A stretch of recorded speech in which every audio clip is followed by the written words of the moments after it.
Assalamualaikum warahmatullahi wabarakatuh. Pada kesempatan kali ini, kami dari kelompok 6 mahasiswi Fakultas Farmasi Universitas Muslim Indonesia akan menjelaskan materi kami, yaitu keamanan bioteknologi. Adapun anggota dari kelompok 6 yaitu Lydia Audina Kasman dan Mela Imelda. Mikroorganisme yang saat ini tersedia untuk diproses.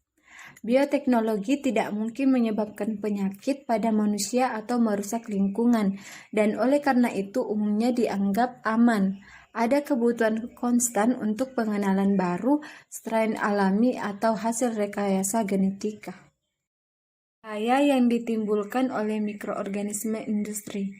Mikroorganisme yang digunakan dalam bioteknologi dapat dibedakan menjadi 4 kelas. Kelas 1 dianggap tidak berbahaya dan atau memiliki catatan panjang penggunaan yang aman. 3 kelas lainnya yang diketahui berbahaya atau dianggap berpotensi berbahaya. Mikroorganisme dianggap tidak berbahaya. Tidak ada efek lanjutan pada manusia atau bentuk kehidupan lainnya, telah dilaporkan sebagai hasil tradisional, bahkan terbuka praktik fermentasi, misalnya untuk produksi makanan dan memberi makanan, dan untuk produksi enzim skala besar yang digunakan dalam industri makanan. Meskipun demikian, semua telah didistribusikan secara luas. Mikroorganisme dianggap berbahaya. Jika organisme ini digunakan, lakukan tindakan perlindungan yang diperlukan untuk melindungi pekerja yang menanganinya dari infeksi akibat penghirupan atau kontak dengan mereka, misalnya dalam produksi vaksin, dan untuk mencegah pelarian mereka ke lingkungan. Pertimbangan penting terkait dengan patogenisitas. Rute dan portal masuk ke tubuh manusia. Mikroorganisme dapat memasuki tubuh manusia dan tergantung pada jumlah dan virulensinya, memulai infeksi atau respon alergi. Mekanisme utamanya adalah menghirup aerosol yang terinfeksi atau partikel di udara.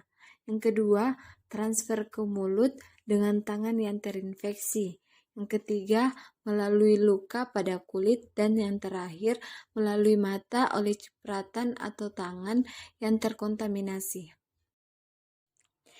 Cara penyebaran bahan biologis berbahaya. Mikroorganisme dapat tersebar dan menyebar di tempat lain dengan cara yang pertama dalam percikan cairan selama menuangkan, menyedot, dan lain-lain.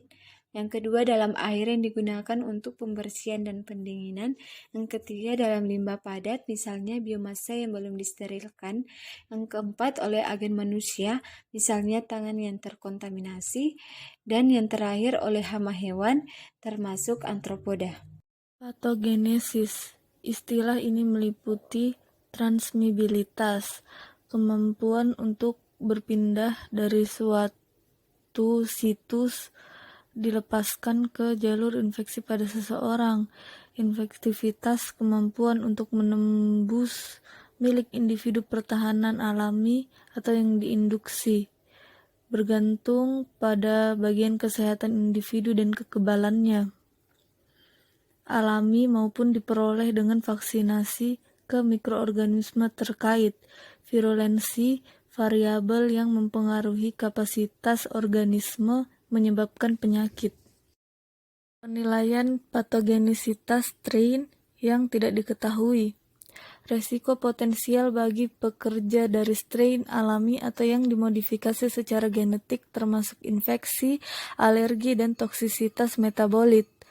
Untuk mengklasifikasikan organisme menjadi salah satu dari 4 kelompok resiko yang perlu dipertimbangkan, yaitu yang pertama karakterisasi, terus yang kedua patogenisitas yaitu kemampuan menyebabkan penyakit, ketiga tingkat keparahan penyakit dan ketersediaan tindakan terapeutik dan pencegahan, keempat rute penyebaran dan portal masuknya manusia tubuh. Jelas bahwa strain mikroorganisme baru harus tidak boleh digunakan dalam proses produksi hingga resikonya menjadi kesehatan manusia telah dinilai. Penanganan strain yang tidak diketahui potensialnya. Poin juga harus dipertimbangkan. Strain baru yang diturunkan oleh mutasi klasik atau oleh modifikasi genetik yang disengaja dari marga atau spesies dikenal sebagai patogen. Misalnya di Federasi Eropa Bioteknologi kelas 2, 3, dan 4. Netherlands Vereniging for Microbiologic 1987. Fancy and Working Party on Safety in Biotechnology of the European Federation of Biotechnology 1985. Seharusnya diperlakukan sebagai patogen sampai dibuktikan sebaliknya.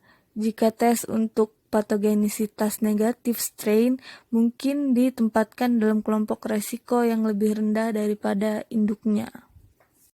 Strain baru alami atau hasil rekayasa genetika yang berasal dari spesies yang tidak termasuk patogen dapat ditangani di penahanan yang sama tingkat sebagai orang tua mereka.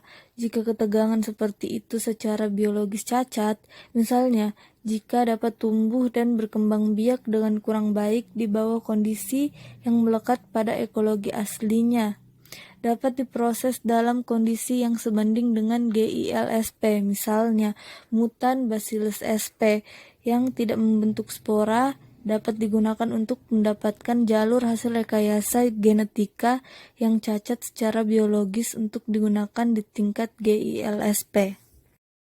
Massa yang berasal dari strain baru harus dinonaktifkan atau disterilkan sebelum dibuang kecuali jika itu dapat dibuktikan bahwa organisme tersebut tidak menimbulkan efek yang merugikan bila bercampur dengan tanah segar atau alami tembusan. Metode penahanan fisik diperlukan di pengolahan cairan kultur bakteri dan kapang menghasilkan racun. Filtrasi diperlukan untuk mengurangi konsentrasi sel mati dan hidup di udara.